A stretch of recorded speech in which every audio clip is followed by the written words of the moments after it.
Great. Hi, everyone. This is Courtney Spitzer, the project coordinator for our Early Psychosis Learning Collaborative. Please feel free to introduce yourself in the chat box. Now, I just want to review a few housekeeping items with you all before we begin. Next slide, please. If we could turn to the next slide, please. Shantala, you can move the slides.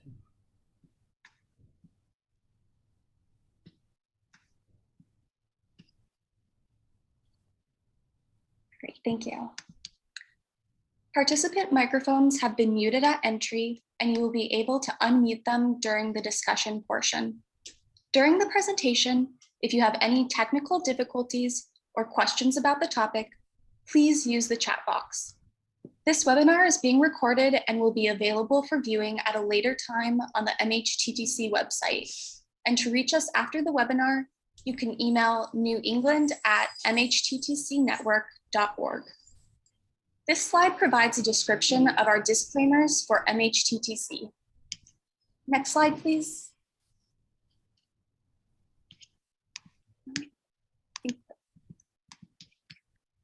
The MHTTC network uses affirming, respectful, and recovery-oriented language in all activities.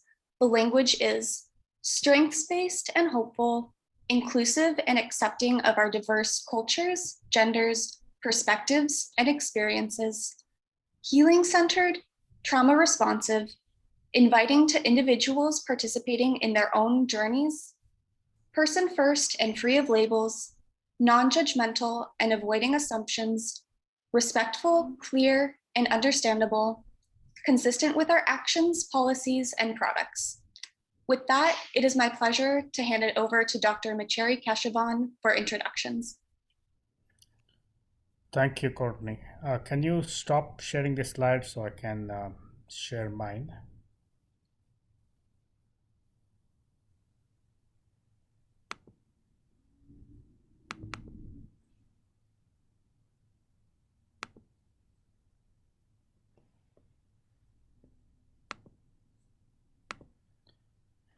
Good morning and welcome to, I believe, like the fifth in the series of health and wellness for frontline healthcare workers as part of our webinar series hosted by the MHTTC, which is the Mental Health Technology Transfer Center Network. My name is Macheri Keshavan. I'm a psychiatrist, and I'm the academic head of psychiatry at Beth Israel Deaconess Medical Center and Harvard Medical School. It's my pleasure to say a few introductory remarks before our esteemed speaker today, Dr. Shantala Hegde, is going to teach us about music and wellness. This is a highly timely topic given that we are still in the middle of a global pandemic. Even though the first wave of COVID-19 appeared to have been settling down with the very effective vaccines that we now have an emergent third wave in the United States and other parts of the world as well, so that we are really not yet out of the woods. And as you all know, COVID-19 has serious sequelae and repercussions on our mental and physical health. And as you all also know, health is always a balance. It's a balance between risk factors that we constantly are walking through and protective factors that tide us over such risk. And this kind of a balance of health can be shifted towards ill health, and especially in this COVID era, by several factors. It is not just one thing. It's not just the virus, the COVID risk, the illness itself in self and loved ones, but also comorbid medical problems, the implications of the illness on occupation, burnout, job loss, closed schools, and also impact on our lifestyle, sedentariness, sleeplessness, social distancing, loneliness, fear, misinformation, stigma, and also, unfortunately, the aspects of disparities in healthcare, which have always been there, are now amplified in the context of the COVID pandemic. But fortunately, we have several protective factors that help us try to shift the balance back towards health. And these include both reducing risk as well as enhancing our own resilience. So, the aspects of reduced risk is, of course, vaccines, even though there is a significant chunk of the population who are vaccine hesitant, which is a major issue. The other aspects of reducing risk include social distancing, personal hygiene, limiting over information, getting correct information, as well as protective factors, which include integrated care that addresses both mental health and physical health. There's no health without mental health. Um, Exercise, sleep hygiene, enhancing social relationships, and we'll talk more about other approaches such as music today. So, resilience is our ability to capitalize on protective factors and thereby minimize risk. And this resilience can be increased by not only enhancing our supporting factors, but also shifting our own core abilities in a way that will help us tide over the crisis despite a large amount of risk and a small amount of protective factors. So, how do we build our core resilience capabilities? That includes many ancient approaches such as yoga as depicted here. And we had 2 sessions on yoga in this series already previously. Exercise, sleep is another one that we are going to be talking about. Mindfulness, we had a couple of sessions on that. Acceptance and commitment approaches. And so in this series, we are excited to bring to you today a world renowned expert on music and wellness, Dr. Shantala Hegde, who is a professor of clinical psychology and psychiatry at the National Institute of Mental Health and Neurosciences, Bangalore, India, which is one country which also went through this Delta virus pandemic, which the country has now successfully begun to flatten the curve, even though there are some pockets in the country that Shantala will tell you that there are still worries about it. So, in this series, we will be bringing other important topics as well on spirituality and enhancing positivity and so forth. But today, I won't stand much between Dr. Hegde and you, and I'll stop sharing my slides. Shantala, you can take it over from here and reshare your slides. Thank you.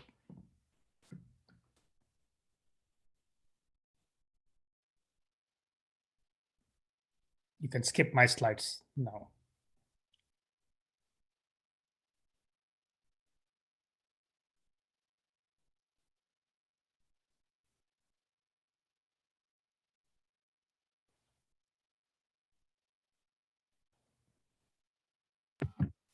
Thank you. Thank you, Dr. Keshavan. He's been my teacher, mentor, and thanks to Raquel Meshulam and the entire team for giving me this opportunity to share a few thoughts on how music can actually promote wellness and what Dr. Keshavan just mentioned about resilience. That's one of the key things. And hello from India, namaste from here, where we are also facing the third wave. We are just bracing up to see if we'll be able to manage through the third wave. The second was very bad, and I'm sure each one of us who have been working in the health sector, mental health sector, all the frontline workers, we ourselves have gone through a lot of psychological sequelae. It has not been easy at all. In fact, to share my personal anecdote, 2019 December, I was feeling overwhelmed with work and I said, oh God, I need a break. I never expected that something like this, a pandemic would come and we would have lockdowns, we would have to see a different kind of challenges, especially in the mental health area, where we ended up now discussing about not just the COVID, which affected the physical aspect, but challenged and led to a lot of psychological sequelae in people and also in us. So many of us must have experienced anxiety in terms of what's going to happen next. When is this lockdown going to end? Immense stress. There was work stress. There was also number of patients who increased. Perhaps many of you who who may be working with patients with COVID as frontline warriors might have experienced a lot more, like PTSD, trauma, also low mood, sometimes overwhelmed with a lot of emotions. At some point, all of us reached a burnt out phase that I need more energy, I need a break to get back and be able to help others. So it's not easy to help others. And sometimes we also need to take a break and overcome this emotional exhaustion. One is the uncertainty of future, losing people, kith and kin, near ones, our own patients whom we have lost perhaps and done our best, still couldn't cope. And we ourselves experienced social isolation, could not meet colleagues the way we would, could not meet friends, family for many days because we would be bringing that risk back home. And also many people experience stigma. So the moment we said we are working with patients with COVID, they would say, okay, stay away. And despite taking all the precautions and we knew we were fine, but there were experience of social isolation, as well as in general, where we have now isolated ourselves and our routine has changed. And many of us, especially the second wave brought here, especially in India, and I'm sure in the US, a lot of grief, complicated grief, loss of people. So it has not been easy in terms of the psychological sequelae. So this pandemic has actually challenged our physical health, undoubtedly, our mental health, our ability to cope, our ability to be able to get back. That's what the resilience is all about. Bounce back and say, okay, not just help oneself, but I'm able to help others. And that's what perhaps many of us chose this profession, to help people and be in the front line as health workers. And it's quite obvious, but many of us faced, all the health workers faced a lot of physical symptoms such as decreased appetite, indigestion, fatigue, which was nearly 55% of them. In addition, clinical diagnosis of anxiety, depression, sleep problems, and a lot of distress. So this is not something unusual. If we have experienced any of this in the last 2 years, it doesn't mean we are abnormal, but it's just saying that our mental health has been challenged. And I'm sure being in this profession, we are also resilient. It's just that we need to do activities that can help build this resilience. And I'm sure many of you might have already used music. So I had requested the organizers to share a few questions with all of you. If you could share it in the chat box. If you've been listening to music, have you been using music to help yourself, cope yourself in any way? Has it changed? All of us listen to music. It's a universal behavior. And have you used music to help yourself? And during this lockdown, in this pandemic, do you think it has changed in any way? Did the number of hours you listened to change, or the kind of music you listened change, the genre you listened changed?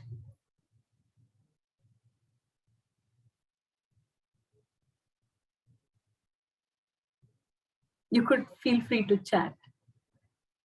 Yes, I use music to help decompress after a long time. Genre changes daily. Okay, okay.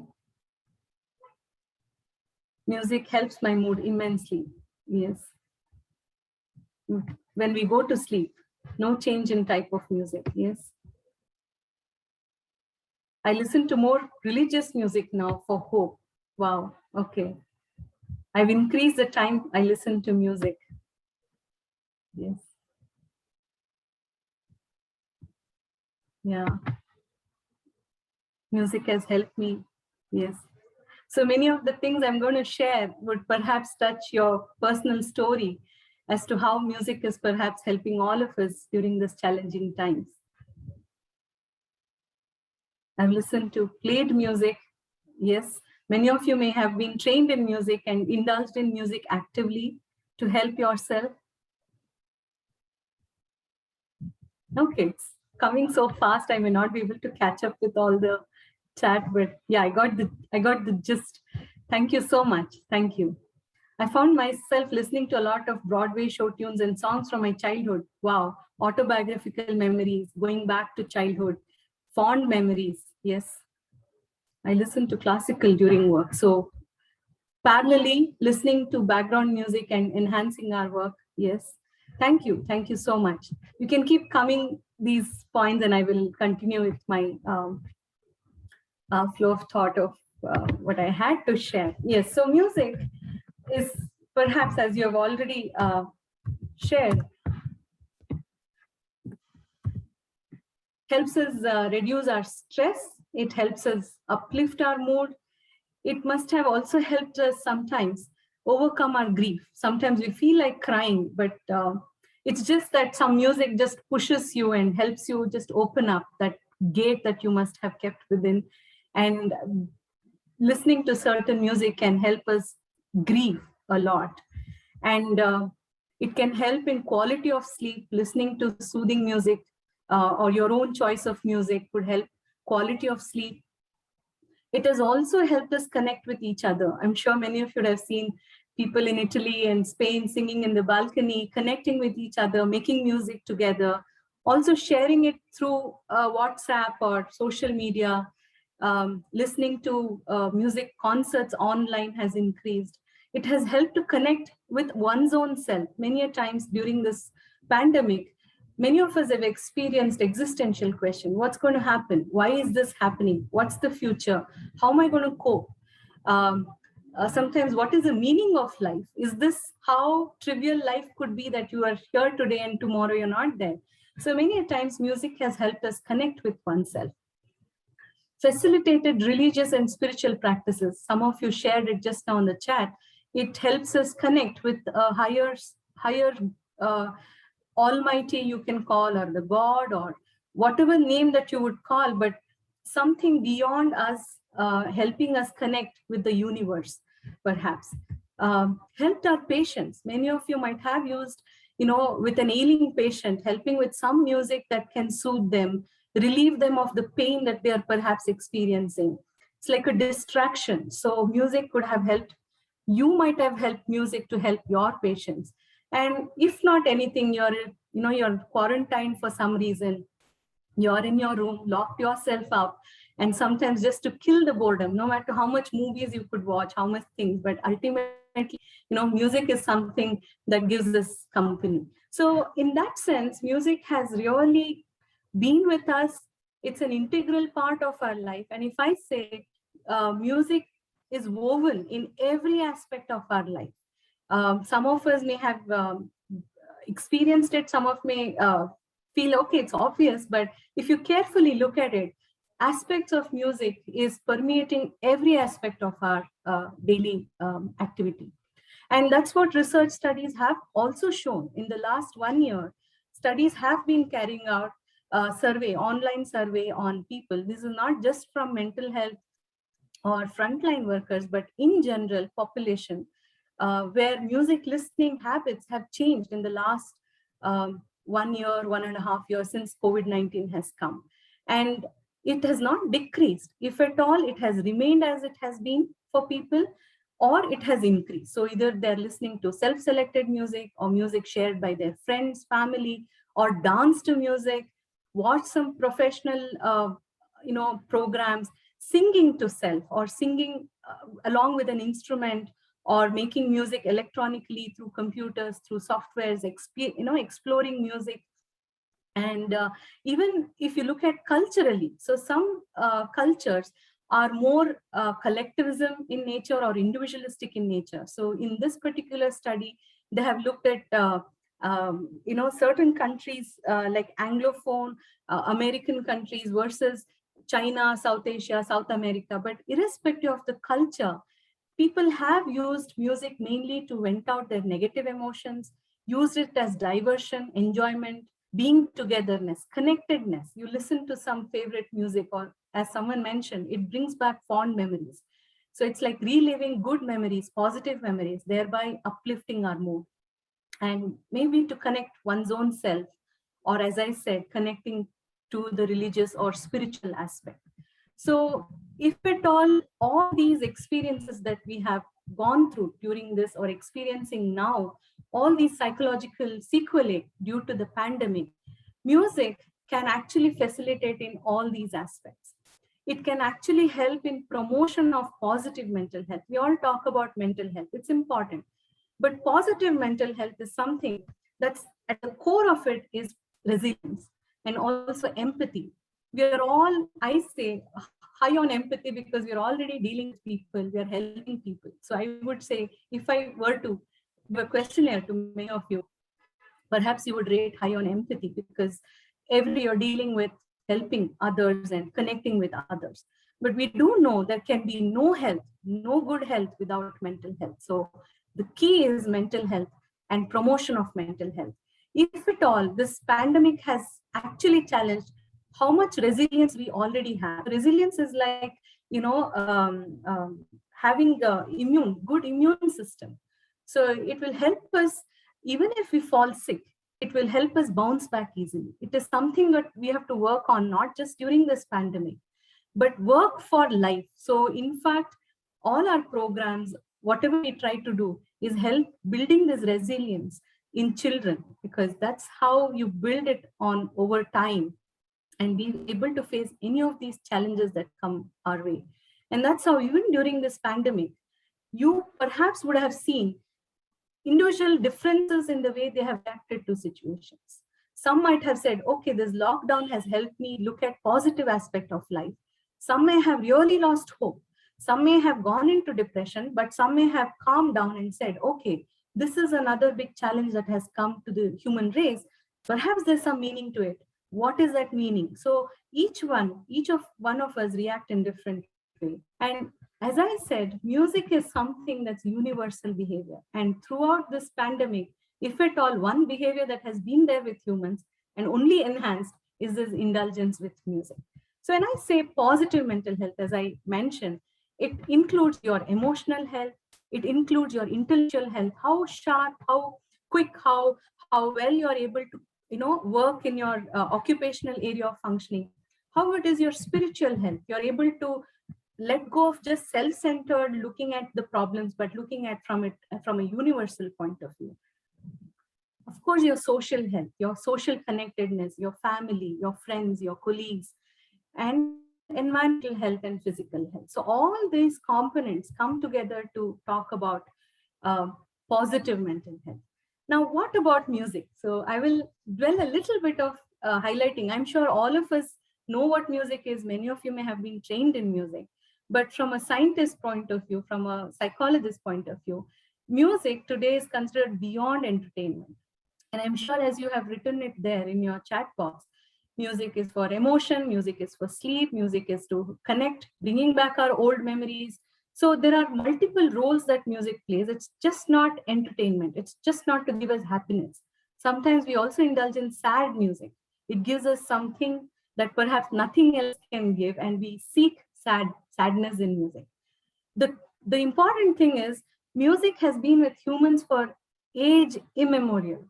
So there are archaeological evidences which scientists, anthropologists have dug out to say that flutes, these are flutes that are made of birds, bone of birds, and they date back to 40,000 years ago, which is even before the modern humans. It's called the Neanderthal or the pre-human era.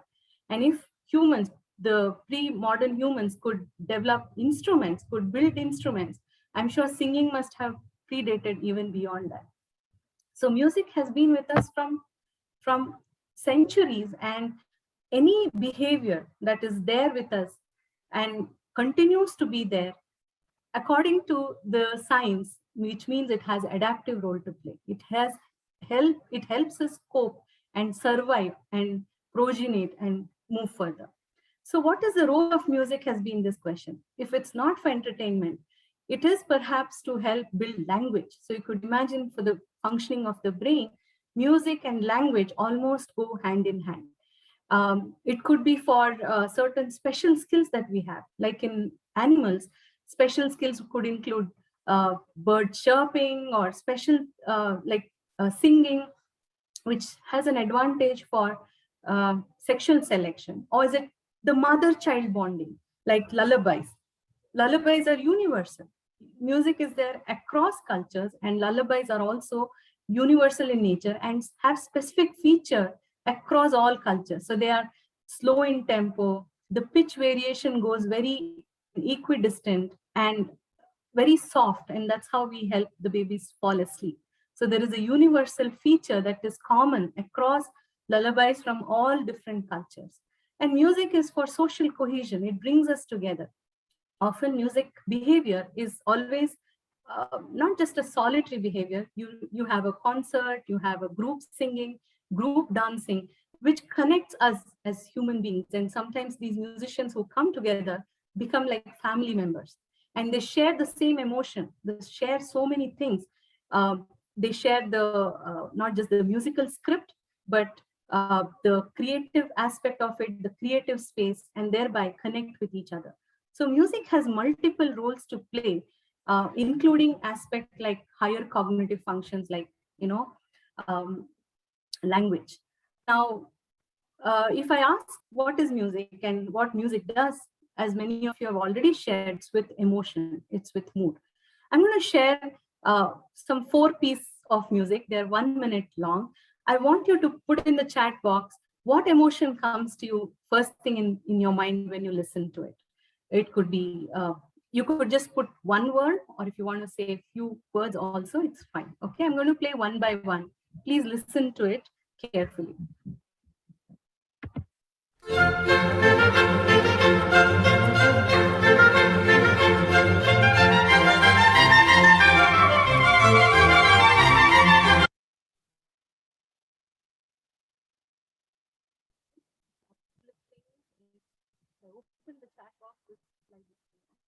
One more now. The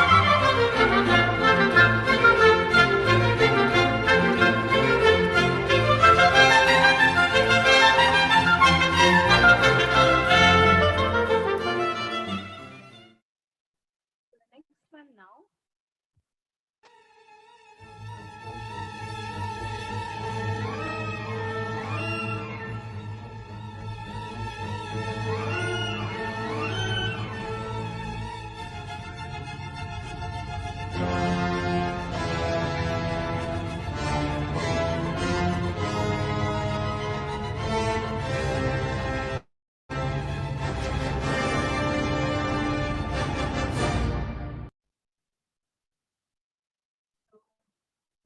Cycle on adventure, climax, danger coming. Yes. Okay. Curious, powerful. Okay. Okay. So one more. The next one.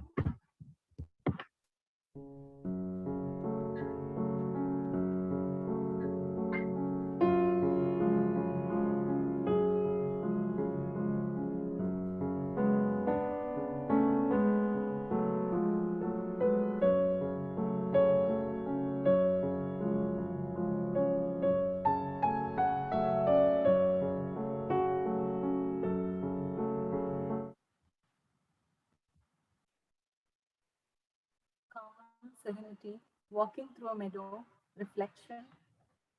Yes. Somber. Yes. Peaceful. Yeah. The next piece now.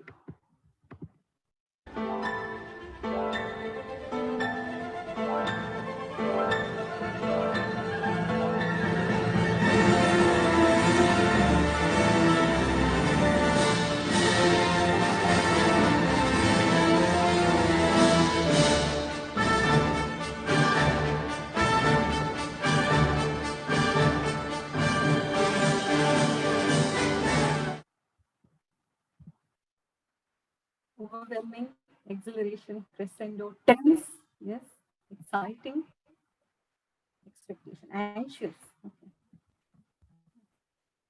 Wow. Suspense. Yes. Legal. Yes, there was also some amount of anger, perhaps. Yes. So as you could see, in just a matter of few seconds, you could have a strong visual imagery. Somebody felt you're walking through the meadow. You could experience more than one emotion in a given musical piece, but I could shift your emotion from one to another.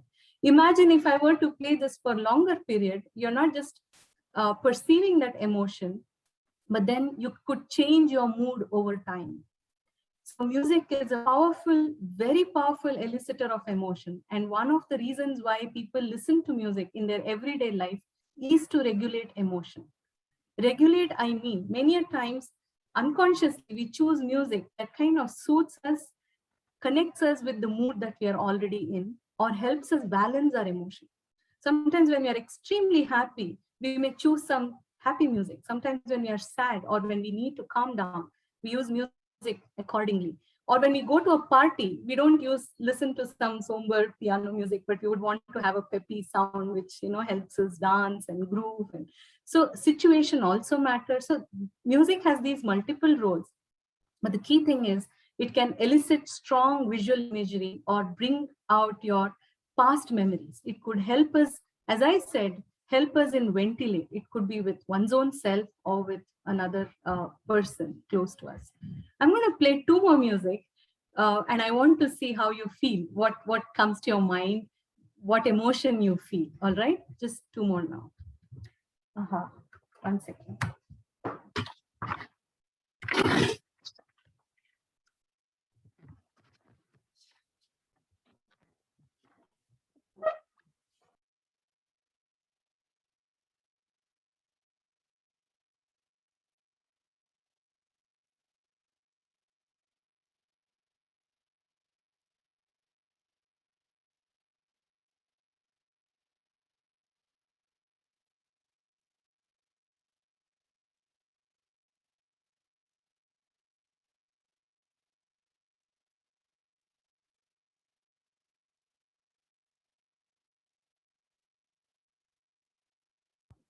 Sorry, I lost that screen space. I'm going to play two more music, and I want you to listen to it and tell me what experience comes to it.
Reminds me of a massage. It's relaxing, meditation, enlightening.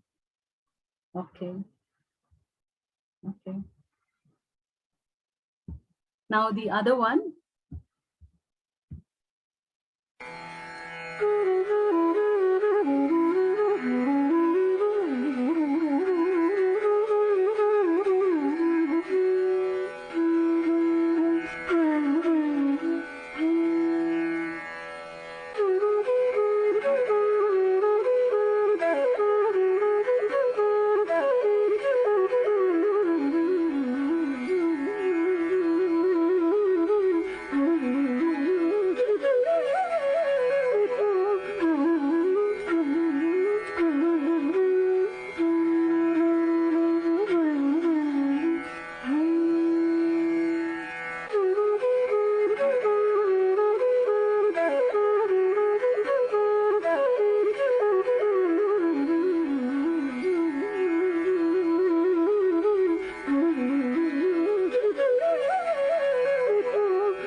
energizing, tapping, sitting on a mountain overlooking a beautiful view, happiness.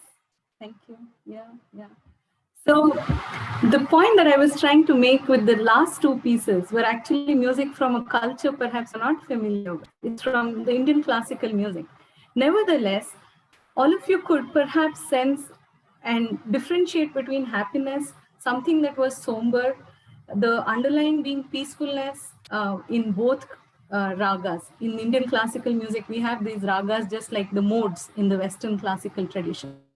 So the point I wanted to help you appreciate is that irrespective of which culture that we are talking about, the music, there are certain features of music that our brain actually processes, associates, and connects with also a known knowledge of the music that you are familiar with, and be able to make judgments on what emotion does it evoke. And as I said, music evokes strong visual imagery. And interestingly, what we know today from the field of brain and neuroscience and cognitive science is that music actually activates your centers of the brain that are also crucial or implicated in real life emotions. Which means if you're feeling happy in real life, even listening to happy music actually activates the very same areas. It activates the very reward centers of the brain. Now, reward centers is something that makes us do certain things again and again because we enjoy doing it. It releases certain chemicals in our brain, like dopamine, which helps us addict to certain things, even music. Music can be addictive in that sense. Sadness, for example, is something that we would avoid in real life. But when it comes to music, we really enjoy sad music. One of the most popular type genres are songs, or popular songs are mostly sad in nature.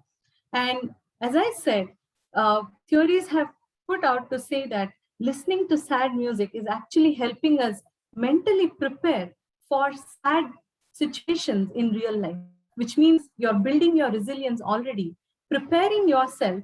Your brain already imagines certain situations that when it really happens, you're already ready to cope. So it's like, like mental exercises, perhaps. That's why we humans produce so much of music. We indulge in music and have variety of emotions that could be communicated through music, which sometimes even language fails. So in this particular image, the colored areas of the brain, these are medial structures of the brain. This is a cartoon actually talking about the pathway, which actually activates your motor system. It activates your reward system, the emotional system, and the area of the brain that's very important for higher cognitive functions, like, your thinking, your planning, your attention, your decision making, which we all need to cope in real life situations. So music, therefore, activates this emotion center, helps us regulate our emotion, in turn activates your motor area because we tap to music, we nod our head to music, we entrain ourselves with certain rhythmic cues in the music. So the brain is actually getting activated in multiple areas. I'm going to show one more.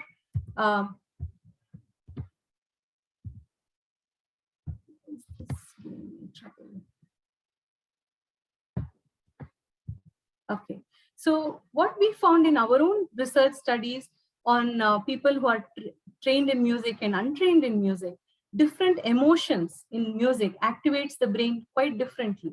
So which means it's like taking different types of, let's say, taste buds. You're activating your taste buds. Similarly, through music, you're activating different areas of the brain. Although the very same emotional centers, the way we way we involve multiple centers differ from one emotion to the other. So we've looked at happy music and sad music. So the activation of certain brain areas differ in these emotion conditions. The other important thing which all of you might appreciate is when we say music, first thing that comes is rhythm. You cannot have music without rhythm. And invariably, even a small young baby or even the elderly would love to tap to groovy music. We entrain to music. And what really happens is that there are motor areas in the brain, which is important in our walking, in our gait, in our hand movement, in regulating, bringing about these rhythmic activity in our bodily movements.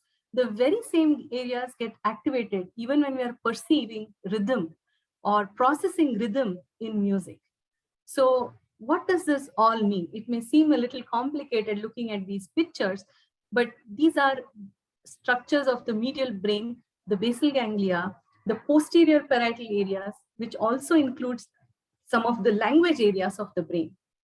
So what music does is basically at one go activating many of your brain areas. So we call it as the best cognitive gym. So on one hand, it is helping you to keep yourself active, helping you to activate multiple centers of the brain, regulating your emotion. So it has this balance of both cognitive, emotional, and social aspects of social aspects of our functioning.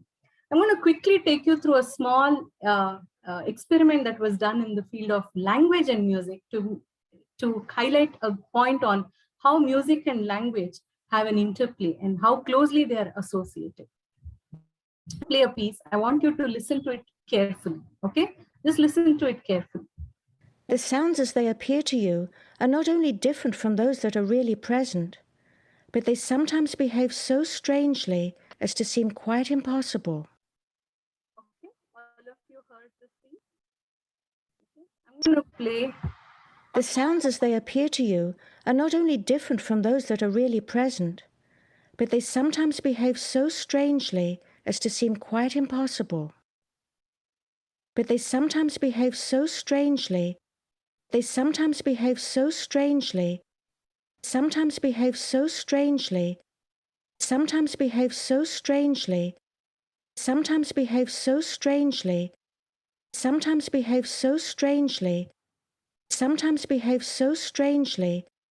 Sometimes behave so strangely. Sometimes behave so strangely. Sometimes behave so strangely. So strangely. So strangely. So strangely. So strangely. Now, I want you to listen to the first piece again. Okay, carefully. The sounds as they appear to you are not only different from those that are really present, but they sometimes behave so strangely as to seem quite impossible. What really happened was just the repetition of a phrase sometimes behaves so strangely. Now, having repeatedly heard that, the next time you hear the same sentence, the phrase sometimes behaves so strangely becomes like a musical note. And then this was work of Diana Deutsch, who is a pioneer in the field of music and cognition. She worked a lot on musical illusions. We know about visual illusions, right? This was auditory illusions. And also a simple example of a quick test of how our brain adapts to the environment so quickly. This is the veritable nature or the true nature of our human brain, which we call as neural plasticity. So anything new that comes about, there is a quick adaptation and alteration in the way we interpret that information. And over time, what we know is brain can actually change structurally, not just functionally, but also structurally. The two more audio clips I'm going to play quickly is actually the follow-up of that experiment which Diana Deutsch carried out on college students. So one group heard the repetition of those phrases, another group did not hear the repetition, and they were asked to repeat back that particular phrase, sometimes behaves so strangely. Okay, and you will be able to tell me which group actually heard the repetition and which group did not hear the repetition. Okay. Sometimes behave so strangely. Sometimes behave so strangely. The group that heard the repetition not just picked up the pitch, it was almost like someone is listening to a choir singing, saying, sometimes behave so strangely with the same pitch and the same modulation. So this is actually to tell you about speech to song illusion, and that in our brain, music and language actually shares a lot of areas. Although there are unique areas for processing these two cognitive processes, both are higher order cognitive functions, but they also share a lot of commonality. And that's why even in the field of neurorehabilitation these days, a lot of evidence is coming up how music can be used to help language functions. So if any of you are learning music or intend to learn music, or there's no age bar, because neural plasticity, this was a simple example, but neural plasticity is also deeply connected with resilience, with experiences, how we are able to adapt to the environment, how our brain functions thereby, and be ready to face any challenges. So the other key thing I said with positive mental health is empathy. To be able to understand, to be able to experience the emotion which another human being is also facing. And music is one such thing. Just that's the reason why we can understand the emotion. The musician themselves, the composers, manipulate with a lot of features, the melody, the rhythm, the psychoacoustic features, how many pitches variation, how pitch varies in Indian music, what are the different notes and combinations of those to manipulate with the emotional experiences. And what we feel is actually we empathize with that musical composition. We are actually experiencing the same emotion perhaps the composer had, or much more, depending on various other reasons, enculturation, our own situation when we heard that music. So some songs date back to our childhood, some songs date back to our college days and bring back those fond memories because they're so strongly associated with the memories that we form. And in fact, making music together is also best exercise of enhancing empathy. And it basically is not a strong auditory stimulation. It activates the mirror neurons in the brain. Mirror neurons are actually activating the very same areas, not doing that activity, but observing somebody doing that activity. Let's say somebody is lifting a cup of coffee. Your brain motor area, which is involved in this lifting of the cup, is also activated. So these are called mirror neurons. They mirror that activation. And even in music, listening to music, activating these very the same areas in the listener also. And we all know by now, I've said more than enough about how music and emotions are connected. So it's basically activating the same emotional areas, the limbic system that we say, in enhancing the experience of empathy. Now, one last listening exercises that you have, I'm going to play 4 pieces and I'm not going to say anything. You're free to share what comes to your mind and what you feel while listening to these 4 musical excerpts.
Reminds me of Sadness by Enigma, peaceful, Gregorian chant, contentment, chanting prayers, beautiful. Okay, yes. Um, so they were actually, one second. So they were actually chants from different cultures. So the first one was actually the Quran. The second was Buddhist chanting.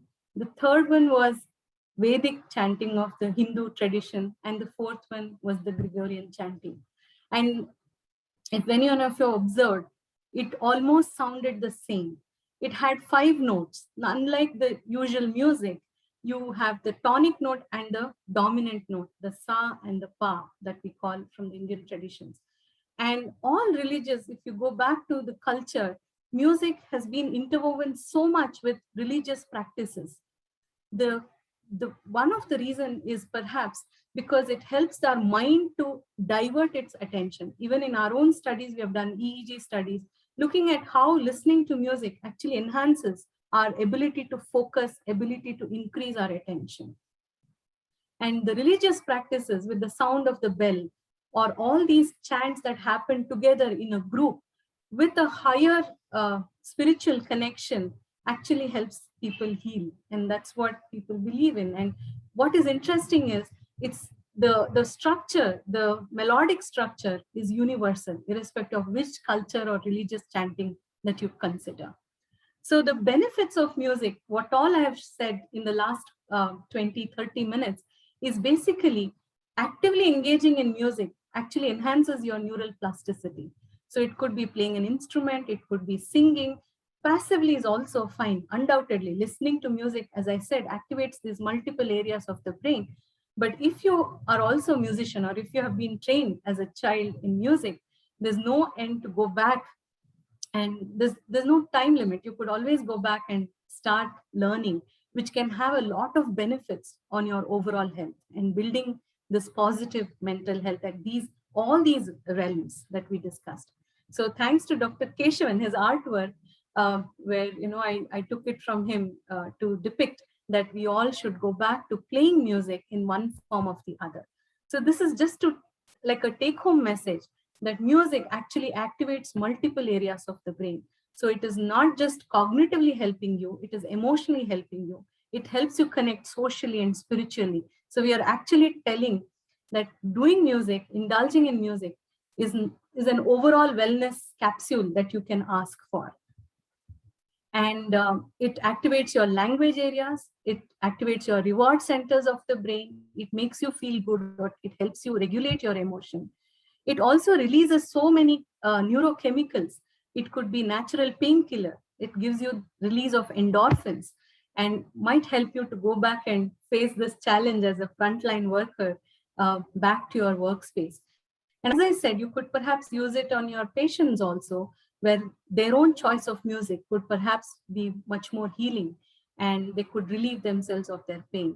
Oxytocin, release of oxytocin, connection, empathy. This is the key thing when you're talking about we as frontline workers connecting with another human being and activating your empathy circuit. So ultimately what we are talking about through music is actually all these aspects of what constitutes improving your positive mental health and building your resilience. So thank you so much for your attention. And I hope you are able to look at music from slightly different perspective today, although music is known to all of us in our lives. Thank you so much. Yeah. I stop here, sir. Thank you.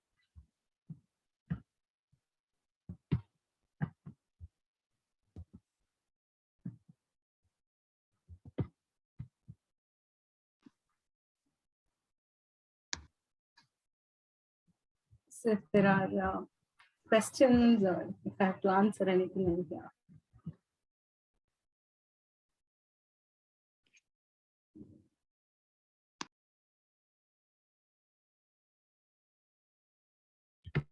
Thank you for your kind attention and all the positive feedback. I'm glad you all liked it. And you could perhaps look at music from a different perspective from now on.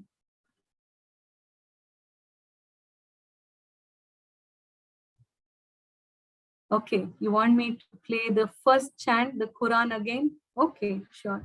If time permits, if the organizers have time, should I play the music again?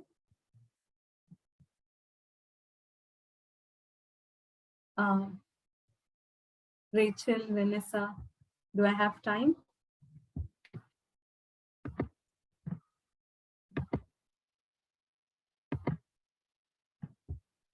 I'll play the Quran again, as per the request.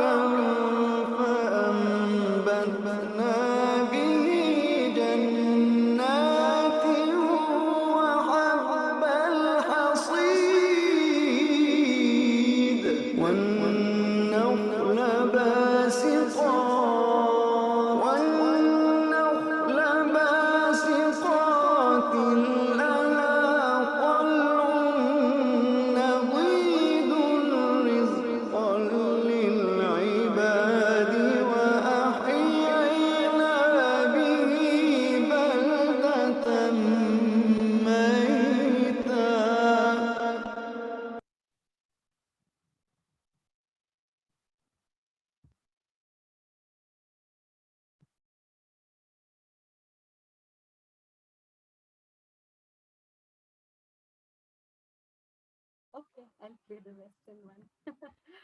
Okay.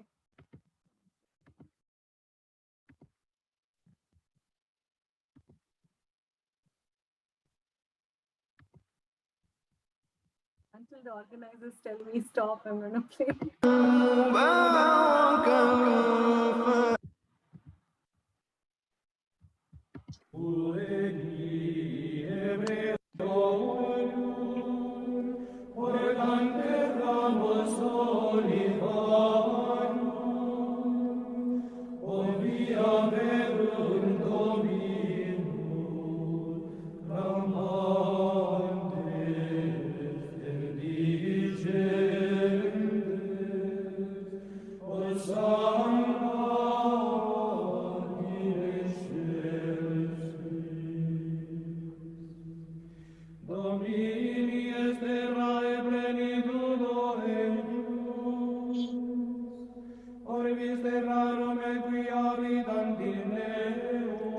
So Shantala, thank you very much. I think it took a little time to get myself unmuted, but obviously your presentation was fantastically exciting to everybody. People can't just stop asking questions to you. I wish we had more time. You really stimulated our emotional brain regions, as well as you lit up our intellectual brain regions to understand the connections between the higher and the lower brain pathways, which is what music does in a charming manner. And so thank you very much. And I had one question there. I'll take the prerogative of allowing in a couple of extra minutes for people to answer that. And I think others also have asked that question, which is what do you recommend in terms of how to choose the right kind of music for the right kind of situation. Especially when we are going through stress. What do you advise? How do we go about choosing the music? So if you generally ask me, anything that has less tempo, instrumental music are considered to be highly relaxing, and that's a universal phenomenon. Mhm. So that is one thing. And the second thing is sometimes your own choice of music can play magic. So if you have certain songs that are your favorite, which connect back to the positive memories of what you have, that could also be a way forward. The only thing one needs to keep in mind is when you're feeling extremely low or extremely depressed, these days, the new research is looking at if there are unhealthy usage of music. So if you're already depressed and you listen to a lot of sad music, just keep in mindful of whether it is helping you regulate your emotion or it is kind of drifting you all the more to a lower phase. So that is something I would say, keep a check on what mood, what you're experiencing. But otherwise, in general, instrumental music with not too much of tempo or too much of rhythm, fast paced, can have a relaxing effect. Thank you. Any others with a question?